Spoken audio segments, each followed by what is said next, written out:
கேட்டுக்கொண்டிருப்பது உங்க அதிரை எஃப்எம்மில் அதிரை எஃப்எம் மகளிர் மட்டும். வாழ்த்துக்கள் நேயர்களே, நீங்க கேட்டுட்டு இருக்கீங்க அதிரை எஃப்எம் 90.4 நமது சமூகம் நமது நலன் நிகழ்ச்சியில உங்க கூட இணைஞ்சிருக்கேன் நான் உங்க ஆர்ஜே சுபா. நம்ம ஈரோடு மாவட்டத்தில் மகளிர் திட்டம் அப்படிங்கிற ஸ்கீம் மூலமாக பெண்களுக்கு நிறைய வாய்ப்புகளை ஏற்படுத்தி கொடுத்துட்ருக்க சுமித்ரா அப்படிங்கிறவங்க தான் இன்றைக்கி நம்ம அதிரை எஃப்எம் மகளிர் மட்டும் நிகழ்ச்சியில் நம்ம கூட இணைஞ்சிருக்காங்க. இவங்களுடைய ஸ்கீம் பற்றியும் பெண்களுக்கு பயன் தரக்கூடிய நிறைய விஷயங்களை பற்றியும் ஷேர் பண்ணிக்க நிகழ்ச்சியில் ரெடியாக இருக்காங்க. நேயர்களான நீங்களும் நிகழ்ச்சியை கேட்குறதுக்காக ரெடியாக இருப்பீங்க அப்படின்னு நினைக்கிறேன். ஸோ நிகழ்ச்சியை மிஸ் பண்ணாமல் கடைசி வரைக்கும் தொடர்ந்து கேளுங்க. இப்போது வாங்க நிகழ்ச்சிக்குள்ளே போகலாம். வாழ்த்துக்கள் மேம், உங்களை பற்றி நம்ம நேயர்கள் கூட ஷேர் பண்ணிக்கோங்க. வாழ்த்துக்கள் மேம். என் பேர் சுமித்ரா. நான் இருக்கிற மாவட்டம் பார்த்தீங்கன்னா ஈரோடு. இருக்கிற வட்டாரம் பார்த்தீங்கன்னா நம்பியூர்லேருந்து பொலவபாளையம்னு சொல்லி ஒரு கிராமத்தில் தான் நாங்கள் இருக்கோம். இந்த குழு மூலிமா நாங்கள் ஃபர்ஸ்ட் குழுவில் உறுப்பினராக தான் நான் இருந்தேன். இப்போ அந்த குழுவெல்லாம் பார்க்குற ஒரு தலைவியாக நான் இந்த வாய்ப்பு மூலிமா நான் முன்னேறி இருக்கேன். மகளிர் திட்டம் அப்படிங்கிற ஒரு ஸ்கீமை சூப்பரான முறையில் ரன் பண்ணிட்டுருக்கீங்கன்னு சொல்லலாம். ஸோ இந்த மாதிரி ஒரு ஸ்கீமை பெண்களுக்கு ஏற்படுத்தி கொடுக்கலாம் அப்படிங்கிற ஒரு தாட் உங்களுக்குள்ளே எப்படி வந்துச்சு? இந்த திட்டத்தை பற்றி எனக்கு தெரிஞ்சவங்க சொன்னாங்க. அதுவும் இல்லாமல் எனக்கு குழுனா என்னன்னே தெரியாது. எனக்கு மேரேஜ், நான் நேட்டிவ் கோயம்புத்தூர், எனக்கு மேரேஜ் ஆனது தான் நம்பியூர். அதில் எங்கள் அத்தை குழுவில் இருந்தாங்க. அப்போ என்னுடைய மருமகளையும் நான் சேர்த்துக்கிறேன்னு சொல்லி என்னுடைய பேரை ஏட் பண்ணாங்க. அப்போ கூட நான் சொன்னேன், எனக்கு குழுவெல்லாம் வேண்டாம் அப்படின்னா என்னன்னு எனக்கு தெரியாது அப்படின்னு. இல்லை பரவாயில்ல நீ இரு அப்படின்னு சொல்லி ஒரு ஊக்கப்படுத்தி என்னை அதில் ஒரு உறுப்பினராக சேர்த்து விட்டாங்க. இப்போ குழு அப்படின்னா 12 பேர் பெண்கள் சேர்ந்து நம்மளுடைய சேமிப்பில் நம்ம எல்லா நாளுமே வேலைக்கு போகிறோம், ஆனால் சேமிக்க முடியாது. ஆனால் இதில் பார்த்தீங்கன்னா வாரம் 100 ரூபாய் எடுத்து வச்சு ஒரு மெம்பர் 100 ரூபா வீதம் 12 பேர் 1200 ரூபாய் அதை சேமிப்பாக கொண்டு கொடுப்பாங்க. வாரத்தில் ஒரு நாள் மீட்டிங் வைப்போம். அது கொண்டு கொடுத்தாங்கன்னா அந்த பணத்தை வசூல் பண்ணி நாங்கள் பேங்க்ல ஒரு குழுவுக்கு ஒரு பேர் வச்சுக்குவோம். இப்போ ஏதாவது பூவோட பேர், சாமியோட பேர், அந்த மாதிரி ஏதாவது ஒரு பேரை செலக்ட் பண்ணி அதில் நாங்கள் வச்ச பேர் பார்த்தீங்கன்னா சக்தி மகளிர் குழு அப்படின்னு சொல்லி அந்த பேரை வச்சு அந்த பேர் நேம்ல நாங்கள் குழுவுடைய அக்கௌண்ட் ஒன்று ஓப்பன் பண்ணோம். பேங்க்ல போய் சொசைட்டில வேணாலும் பண்ணலாம், நேஷனலைஸ் பேங்க்ல வேணாலும் பண்ணலாம், எங்க வேணாலும் பண்ணலாம். அந்த 12 மெம்பரும் அதுல மெம்பரா இருப்பாங்க. வாரம் சேமிப்பு போட்டு அந்த பணத்தை கொண்டு போய் பேங்க்ல கட்டுவோம். 12 வருஷமா இந்த ஸ்கீமை ரன் பண்ணிட்டு இருக்கீங்க இல்லையா? ஸோ இது மூலமா பெண்களுக்கு என்ன மாதிரியான வாய்ப்புகளை ஏற்படுத்தி கொடுத்துருக்கீங்க? இதுல என்ன ஒரு மிகப்பெரிய ஒரு பெனிஃபிட் அப்படின்னா, பெண்கள் இது வரைக்கும் வெளியில பேங்க்குன்னு சொல்லி எங்கேயும் வெளியே போனதில்லை, அவங்களுக்குன்னு சொல்லி எது ஒரு சேமிப்பு எடுத்து வச்சதில்லை. இது மூலியமா அவங்க பேங்க்ல போய் எப்படி வரவு செலவு பண்ணலாம் அப்படிங்கிறத தெரிஞ்சுக்கிறாங்க. அவங்க என் கையில நானும் ஒரு சேமிப்பு வச்சிருக்கேன் அப்படிங்கிற ஒரு நம்பிக்கையை அவங்களுக்கு ஊட்டுற மாதிரி நாங்க இந்த குழுவை தொடர்ந்து நடத்திட்டு இருக்கோம்.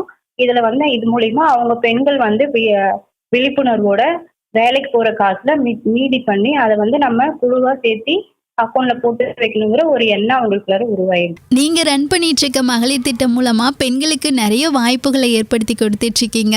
இது மட்டும் இல்லாம என்ன மாதிரியான பயிற்சிகளையுமே கொடுத்துட்டு இருக்கீங்கன்னு சொல்ல முடியுமா?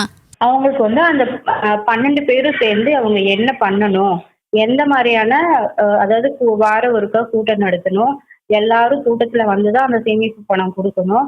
அப்புறம் அதுக்குன்னு சில ரெக்கார்ட்ஸ் மெயின்டைன் பண்ணணும். அதாவது ஒரு 5 வகையான நோட் இருக்கும். இதுல ஒரு 5 வகையான ரெக்கார்டு மெயின்டைன் பண்ணணும். அதுல மெயினானது பாத்தீங்கன்னா தீர்மான புத்தகம். அதுக்கு பேர் தாய் புத்தகம்னு கூட சொல்லுவாங்க. ஏன்னா அதுதான் உயிர் இருக்கிற ஒரு புத்தகம். நம்ம என்னெல்லாம் அதுல மீட்டிங்ல பேசுறோமோ அது சம்பந்தமா அது எல்லாத்தையுமே நம்ம அதுல எழுதணும். எத்தனை பேர் கலந்துக்கிட்டாங்க, யாரெல்லாம் எவ்வளவு பணம் கொடுத்தாங்க, இந்த வாரம் யாரு கொண்டு போய் பேங்க்ல பணம் கட்டுவாங்கன்னு முதல் கொண்டு அதுல எழுதலாம். அது போக பொது விஷயங்கள், நம்மளுக்கு ஏதாவது இப்போ இந்த காய்கறி எல்லாம் சாப்பிட்டா சத்தானது, என்ன காய் சாப்பிட்டா என்ன விட்டமின் டி அந்த இதெல்லாம் ஏட் ஆகும் அப்படிங்கறத பத்தி பொதுவான விஷயங்களும் பேசிக்கலாம். உணவு ஊட்டச்சத்துன்னு சொல்லிட்டு நம்மளுடைய இந்த ரத்த சோகை பாதிப்பு இல்லாம இருக்கிறது, அந்த மாதிரி பொது விஷயங்களையும் பத்தியும் அவங்க மீட்டிங்ல பேசுவாங்க. வாரத்துக்கு ஒரு தடவை கூட்டம் நடத்தி அந்த கூட்டம் மூலமா ரெக்கார்ட் நோட்லாம் மெயின்டைன் பண்ணி ரொம்ப சூப்பராகவே இந்த ஸ்கீமை ரன் பண்ணிட்டு இருக்கீங்க. இப்போ இந்த ஸ்கீம் மூலமா யாரெல்லாம் லோன் வாங்க முடியும், அதே டைம்ல பொதுவா லோன் வாங்கக்கூடியவங்களுக்கு என்னென்ன தகுதி வேணும்? 18 வயசுல இருந்து 60 வயசு வரைக்கும் இந்த குழுவுல சேர்ந்துக்கலாம். அதுல வந்து குழு வந்து அந்த நான் சொன்னேன் இல்லைங்களா, சேமிப்பு வந்து தொடர்ந்து 6 மாசம் தடை இல்லாம அத வந்து போட்டிருக்கணும் பேங்க்ல. அதுக்கப்புறம் அவங்க இந்த குழு வந்து நல்லா வரவு செலவு பண்றாங்க அப்படின்னு சொல்லி, நாம ஒரு மகளிர் திட்டம் மூலியமா ஒரு தர மதிப்பீடு படிவம் குடுப்போம். அத கொண்டு போய் அவங்க பேங்க்ல குடுத்தாங்கன்னா, பேங்க்காரங்க அத வச்சு லோன் ப்ராசஸ் பண்ணுவாங்க. அவங்களுக்கு தேவையான டாக்குமெண்ட் எல்லாம் கலெக்ட் பண்ணிட்டு, இந்த குழு கரெக்ட்டா தான் வரவு செலவு பண்ணியிருக்கா அப்படிங்கிறத அவங்க பேங்க் செக் பண்ணுவாங்க. ஏன்னா அவங்க பேங்க்ல தான் அவங்க வார வாரம் பணம் போடுவாங்க. அப்ப அந்த குழுவினுடைய விவரங்கள் அந்த பேங்க்குக்கு நல்லாவே தெரியும். இவங்களுக்கு இப்ப லோன் குடுத்தா கரெக்ட்டா கட்டிருவாங்கங்கிற நம்பிக்கையில, அந்த 12 பேத்துக்கும் அவங்களுடைய சேமிப்புல இருந்து 6 மடங்கு ஃபர்ஸ்ட் லோனா குடுப்பாங்க. அதாவது இப்ப அவங்க வந்து ஒரு 20,000 வச்சிருக்காங்க அப்படின்னா, மொத்தமா ஒரு 40,000, 50,000 வச்சிருக்காங்கன்னா, அவங்களுக்கு வந்து 3,00,000 வரைக்கும் அவங்களுக்கு நாங்க ஃபர்ஸ்ட் லோனா பண்ணி தருவாங்க. 20,000ல இருந்து 1,00,000 வரைக்கும் லோன் எடுக்க முடியும் இல்லையா? இப்போ நீங்க ரன் பண்ணிட்டு இருக்க ஸ்கீம் மூலமாவும் நிறைய பெண்களுக்கு லோன் எடுத்து கொடுத்துருப்பீங்க.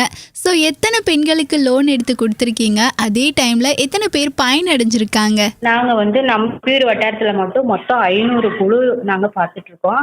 அதுல வந்து கிட்டத்தட்ட 500 குழுனா ஒரு குழுவுக்கு 12 பேருன்னு போட்டாலே, அதுல எவ்வளவு மெம்பர்ஸ் வருவாங்க? ஒரு 10,000 அந்த மாதிரி வருவாங்க.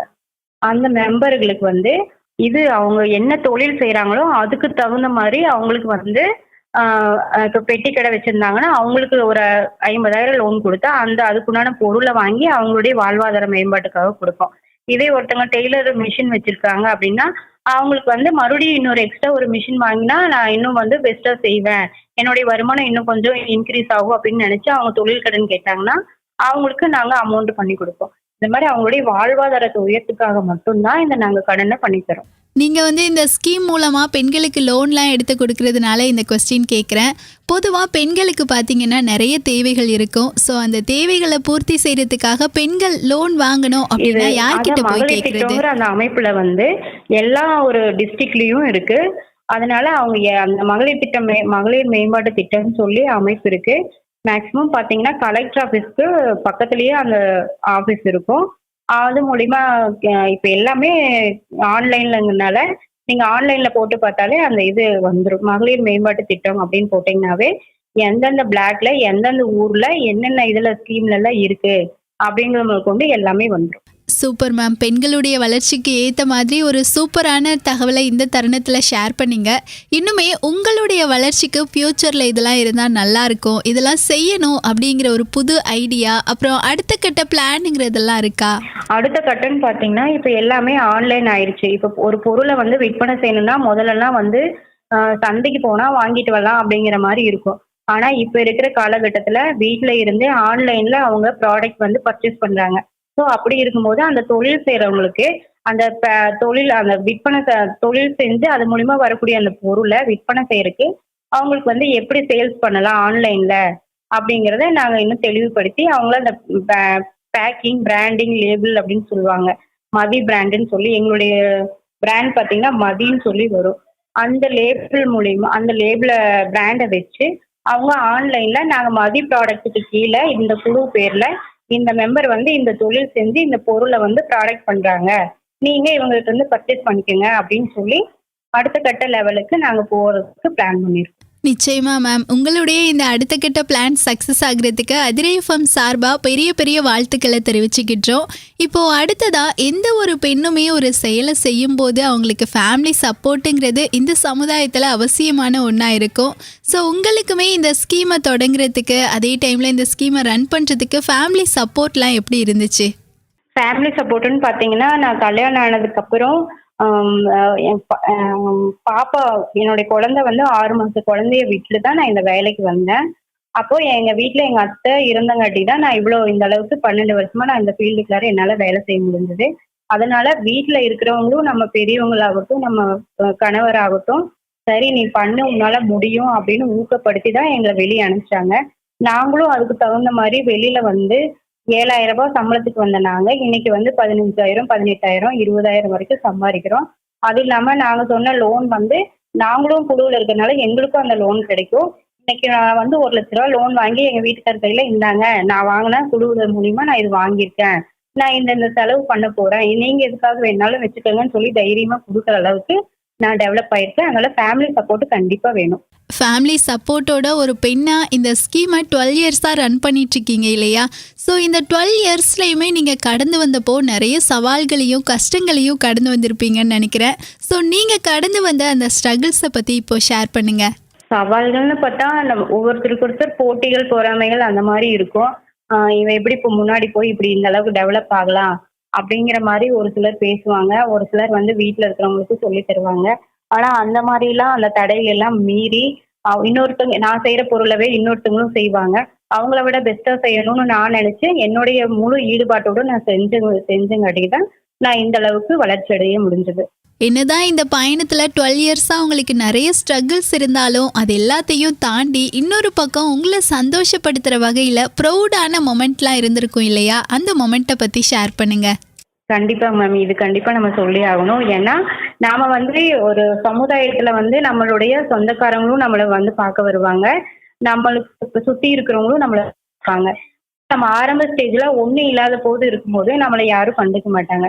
ஆனா இப்போ அவங்க வந்து நம்ம வளர்ச்சி அடையிறத பார்த்துட்டு எல்லாருமே நான் உனக்காக இருக்கேன், நான் தான் உன்னுடைய சொந்தம் அப்படின்னு சொல்லி இப்ப எல்லா சொந்தங்களும் வர ஆரம்பிச்சிட்டாங்க. நம்ம இருந்த கீழ்நிலையில இருக்கும்போது எந்த சொந்தமும் வராதது இன்னைக்கு நான் ஒரு நிலைக்கு வளர்ச்சி அடைஞ்சு என்னுடைய முயற்சியினால, யாருடைய சப்போர்ட் இல்லாம என்னுடைய முயற்சியினால நான் வந்து வளர்ச்சி அடைஞ்சு இந்த லெவலுக்கு வந்ததுக்கு அப்புறம் நான் சொந்தக்காரங்களாம் எங்களை தேடி வர ஆரம்பிச்சுட்டாங்க.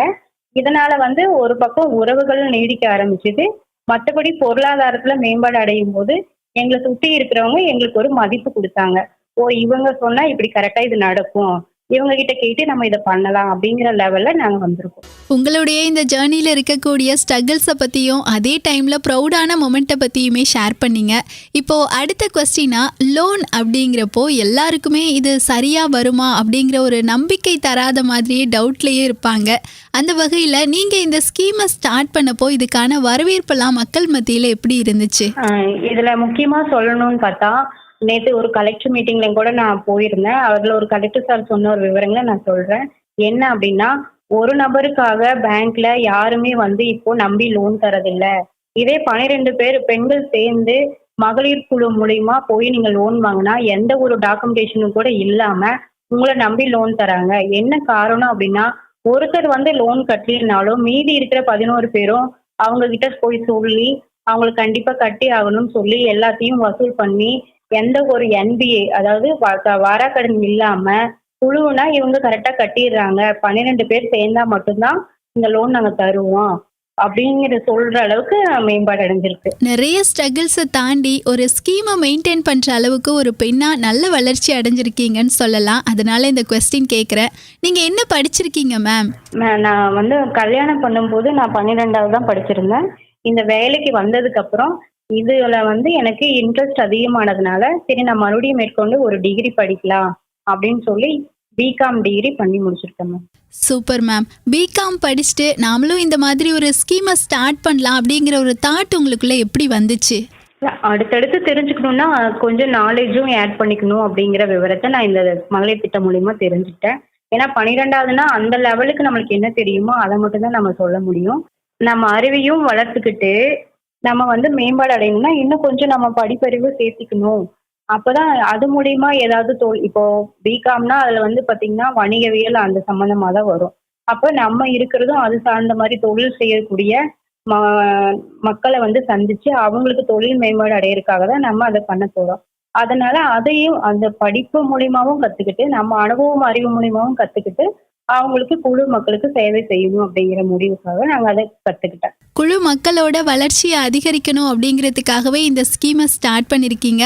ஸோ இந்த ஸ்கீமை ரன் பண்ணுறதுக்கு உங்களுக்கு யார் கற்றுக் கொடுத்தா? அதான் இந்த குழு வந்து முதல்ல ஆரம்பிச்சது எங்கள் அத்தை தான். அவங்க தான் இந்த குழுவில் வந்து நீ ஒரு மெம்பராக சேர்ந்துக்கோ, நீ எதுவும் பண்ணாட்டி பரவாயில்லன்னு சொன்னாங்க. இருந்தாலும் சரி என்னதான் நடக்குது குழுவுக்கு போய் பார்க்கலாம் அப்படின்னு சொல்லி போய் பார்க்கும்போது தான் இந்த மாதிரி வந்து 12 பேரும் ரவுண்டாக சுற்றி உட்காந்து அவங்களுடைய சேமிப்பை கொண்டு வந்து செலுத்தினாங்க.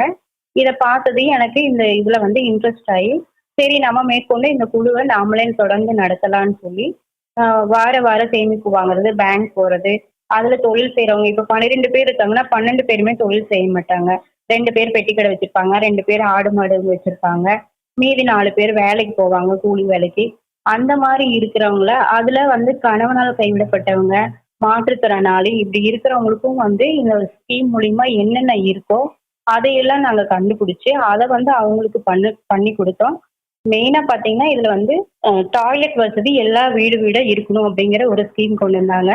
நாங்க வேலைக்கு சேர்ந்த முதல்ல இந்த ஸ்கீம் தான் ஃபர்ஸ்ட் வந்துச்சு.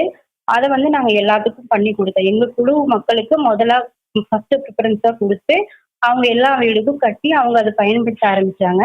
அது மூலியமா தான் இந்த குழுவை சேரணுங்கிற ஆசையே அவங்களுக்கு வந்துச்சு. அப்புறம் எந்த ஒரு ஸ்கீம், அதாவது கலைஞர் உரிமை தொகை, அப்புறம் காலை உணவு திட்டம், இது எல்லாமே வந்து எங்க குழு மக்களுக்காக தான் நாங்க அதிகமா பண்ணி கொடுக்குறோம். ஃபர்ஸ்ட் ப்ரிஃபரன்ஸ் அவங்களுக்கு தான் கொடுக்குறோம். Super ma'am. நீங்கள் ரன் பண்ணிட்டு இருக்கக்கூடிய இந்த மகளிர் திட்டம் ஸ்கீம் மூலமாக நிறைய பேருக்கு நிறைய சேவைகளுமே செஞ்சுருக்கீங்க அப்படின்னு சொல்லலாம். இப்போது அடுத்த கொஸ்டின் என்னன்னு கேட்டிங்கன்னா, நிறைய பேருக்கு பார்த்தீங்கன்னா ஒரு பிஸ்னஸ் ஸ்டார்ட் பண்ணணும் அப்படிங்கிற ஒரு எண்ணம், ஆசை கண்டிப்பாக இருக்கும்.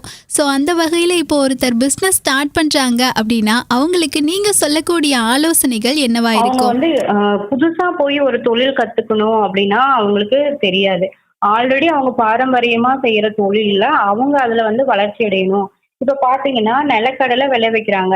அதை வந்து அந்த விவசாயி வந்து அப்படியே பச்சை காயாவே கொடுத்துருவாங்க. அதுவே வந்து வேல்யூ ஆடட் மதிப்பு கூட்டும் பொருள்னு சொல்லிட்டு அதை காய வச்சு எண்ணெயா ஆட்டி எண்ணெயா கொடுக்கும்போது எண்ணெய் அதனுடைய கடலக்காய் ரேட்டை விட எண்ணெய் ரேட்டு அதிகமா இருக்கும். அப்ப அவங்களுக்கு ஒரு லாபம் கிடைக்கும். அது போக அதுலயே அந்த புண்ணாக்கு கிடைக்கும் போது அதை மாட்டுக்கு தீவனமாவும் யூஸ் பண்ணிக்கலாம். இது மாதிரி ஒரு பொருள் ப்ராடக்ட் பண்றத 2-3 வேல்யூ ஆடட் பண்ணி மதிப்பு கூட்டி விற்பனை செஞ்சா அவங்களுக்கு லாபமும் அதிகரிக்கும், அவங்க வாழ்வாதாரமும் மேம்படும், அவங்க குழந்தைங்களுக்கும் அது சப்போர்ட்டா இருக்கும். இது மூலயமா ஒருத்தர் இல்ல 2 பேர் இல்ல 4 பேர்த்துக்கு அது வேலை வாய்ப்பாக அமையும். இப்போ நீங்கள் ஷேர் பண்ண இந்த தகவல் பிஸ்னஸ் ஸ்டார்ட் பண்ணக்கூடிய ஒவ்வொருத்தருக்குமே ரொம்ப ஹெல்ப்ஃபுல்லாக இருக்கும் அப்படின்னு நினைக்கிறேன். ஒரு பக்கம் நீங்கள் ஸ்கீமை ரன் பண்ணக்கூடியவங்களாக இருந்தாலும் இன்னொரு பக்கம் ஒரு பெண்ணாக இருக்கிறதுனால இந்த கொஸ்டினை கேட்குறேன். ஒரு பெண்ணாக மற்ற பெண்களுடைய வளர்ச்சிக்கு இந்த தருணத்தில் என்ன சொல்ல போகிறீங்க? எந்த ஒரு முயற்சியும் ஃபேமிலியோட சப்போர்ட்டோட பெஸ்ட்டாக பண்ணுங்க. எங்கே என்ன கிடைக்கும், எப்படி எந்த மாதிரி செஞ்சால் நம்ம வளர்ச்சி அடையலாம் அப்படிங்கிறத ஃபஸ்ட்டு ஒரு தெளிவான ஒரு ஆராய்ச்சி செஞ்சு அதுக்கப்புறம் நம்ம வீட்லயும் அவங்களையும் கன்சல்ட் பண்ணி நான் இது பண்றேன், நீங்க எனக்கு சப்போர்ட் பண்ணுவீங்களா, இல்ல இடையில கீது இதை நிறுத்திடுவீங்களா அப்படின்னு சொல்லி அவங்களுடைய ஆலோசனையும் கேட்டு, இல்ல உன்னால முடியும் நீ பண்ணு நாங்க கூட இருக்கோம்னு சொல்லி சப்போர்ட் பண்ணாங்கன்னா இதை வந்து கடைசி வரைக்கும் கொண்டு போக முடியும். கடைசி லெவல் வரைக்கும் போகலாம். இல்லைன்னா வீட்டுல சில தடைகள், அதாவது மாமியார் சொல்லுவாங்க நீ எங்க வேலைக்கு போற, நீ என்ன செய்ய போற அப்படின்னு சொல்லி பாதியில கீதை நிறுத்திட்டாங்கன்னா அந்த தொழில் வந்து பாதிப்படையும். அதனால முழு முயற்சியோட ஈடுபாடோட செஞ்சா கண்டிப்பா வெற்றி அடையலாம். ஓகே மேம், இது வரைக்குமே உங்கள் ஸ்கீம் பற்றியும் பெண்களுக்கும் பிஸ்னஸ் ஸ்டார்ட் பண்ணக்கூடியவங்களுக்குமே நிறைய பயனுள்ள தகவல்களை ஷேர் பண்ணீங்க. இப்போது லாஸ்ட்டாக நம்ம அதிரை எஃப்எம்க்கும் அதிரை எஃப்எம் நேயர்களுக்கும் என்ன சொல்ல போகிறீங்க? எல்லாருமே வந்து தொழில் செய்யணும், வீட்லேயே இருக்கக்கூடாது, வீட்லேயே அடைஞ்சிருக்கக்கூடாது, அதே சமயம் குழந்தைங்களையும் பார்த்துக்கணும். அதனால நம்ம வீட்லயே இருந்து ஏதாவது தொழில் கத்துக்கிட்டா நம்ம குழந்தைங்களையும் பார்த்துக்கலாம், நாமளும் தொழில் செஞ்ச மாதிரி ஆச்சு. அதனால கண்டிப்பா எல்லாரும் ஏதாவது ஒரு கைத்தொழில் கத்துக்கணும் அப்படிங்கறத நான் இது மூலமா தெரிவிக்கிறேன். Okay, thank you so much ma'am. நேயர்களே, நம்ம அதிரை எஃப்எம் மகளிர் மட்டும் நிகழ்ச்சியை மிஸ் பண்ணாமல் கடைசி வரைக்கும் தொடர்ந்து கேட்டிருப்பீங்க அப்படின்னு நினைக்கிறேன். ஈரோடு மாவட்டத்தில் மகளிர் திட்டம் ஸ்கீம் மூலமாக பெண்களுக்கு நிறைய பயனுள்ள வாய்ப்புகளை ஏற்படுத்தி கொடுத்துட்ருக்க சுமித்ரா அப்படிங்கிறவங்க தான் இன்றைக்கி நம்ம நிகழ்ச்சியில் இணைஞ்சு பெண்களுக்கு பயன் தரக்கூடிய நிறைய தகவல்களை நம்ம கூட ஷேர் பண்ணாங்க. இவங்களுக்கு நம்ம அதிரை எஃப்எம் சார்பாகவும் நேயர்கள் சார்பாகவும் வாழ்த்துக்களையும் நன்றிகளையும் தெரிவிச்சுக்கலாம். இப்போது நிகழ்ச்சியிலிருந்து விடைபெற போகிறேன். நான் உங்கள் ஆர்ஜே சுபா. இதனை பொதுநலன் கருதி வெளியிடுவோர் அதிரை பண்பலை 90.4 நமது சமூகம் நமது நலன். நேயர்களே, நம்ம அதிரை எஃப்எம் மகளிர் மட்டும் நிகழ்ச்சி பற்றிய கருத்துக்கள் விமர்சனங்களை எங்க கூட ஷேர் பண்ணிக்கணும் அப்படின்னு நினைச்சிங்கன்னா 7373776904 என்ற இந்த எண்ணுக்கு கால் பண்ணியோ அல்லது வாட்ஸ்அப் மூலமாகவோ தெரிவிக்கலாம். நீங்கள் கேட்டுக்கொண்டிருப்பது உங்க அதிரை எஃப்எம்மில் அதிரை எஃப்எம் மகளிர் மட்டும்.